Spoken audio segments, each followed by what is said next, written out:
gone completely mad?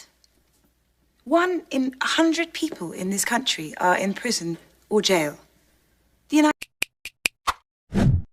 States has more people locked up than any other country in the world. That includes China. For a nation that builds itself as the land of the free, America quite fancies its slammers. And with alarming recidivism rates, do we really mean to turn this problem over to the for-profit corporations whose very economic survival depends on people going to prison? Are we really to believe they'll rehabilitate their inmates when they have a profit motive not to do so? If people don't commit crimes, they're out of business. You have a cynical view of human nature. That's what you have, little lady. Mr. Palmer, with all due respect to the fact that you are far simpler than any of us could aspire to be, I shall ask you to never, ever call me little lady again. As for human nature, we saw it in Iraq with Blackwater. Private corporations hired to protect our troops chose not to use armored vehicles, even though the contract expressly provided for them. Soldiers died because some executive decided better to save money than lives. That's what you get with for-profit corporations. They never keep ledger sheets showing the human cost. Our prison system releases 650,000 ex-convicts a year into society. 2/3 of those quickly commit crimes and return. That's good for the for-profit prison business.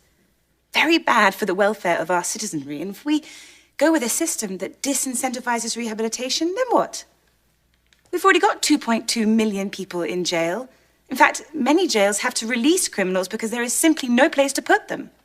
Corners get cut, costs get shaved, officer training is shortchanged, and suddenly we have children who are first-time offenders being physically attacked by corrections officers. Mr. Palmer claims his client observed industry standards. Yet his client held himself up as being above those very standards. It's the reason Lauren Addario elected to go to this facility is because it promised a safer environment where she would get treatment. But whatever standard of care one seeks to hold a public or private prison up to, it should be one that safeguards against its 15-year-old girls being raped by guards.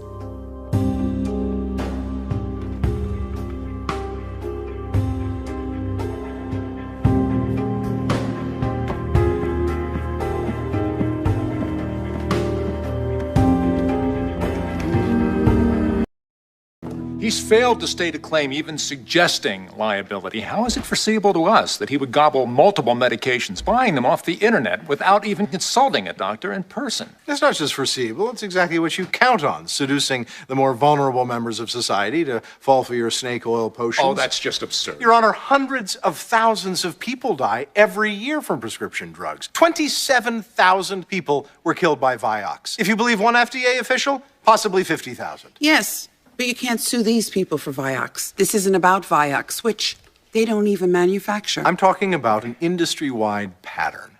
We don't even know all the potential dangers of these drugs because the pharmaceutical industry systematically conceals them. They've been caught buying clinical trials, bribing doctors, distorting science. Many of these so-called peer review articles we see in medical journals are actually ghostwritten by the drug companies themselves. And doctors take payoffs and let their names appear as the authors. You have no evidence that any of that has happened Because here. you hide it. Your company previously buried evidence which showed a link between antidepressants and suicidal thoughts in children. You did that. Which we still deny, and this isn't that case. He doesn't have one single fact to support... The fact is the U.S. pharmaceutical industry spends almost twice as much on promotion as it does on research and development. That's obscene. American television viewers see as much as 16 hours of prescription drug advertising each year. 16 hours. That's more time than most people spend at the movies. The fact is, they invent diseases like social phobia, generalized anxiety disorder to sell mind-altering drugs. Anxiety is a clinical illness. To suggest otherwise is not only irresponsible... What's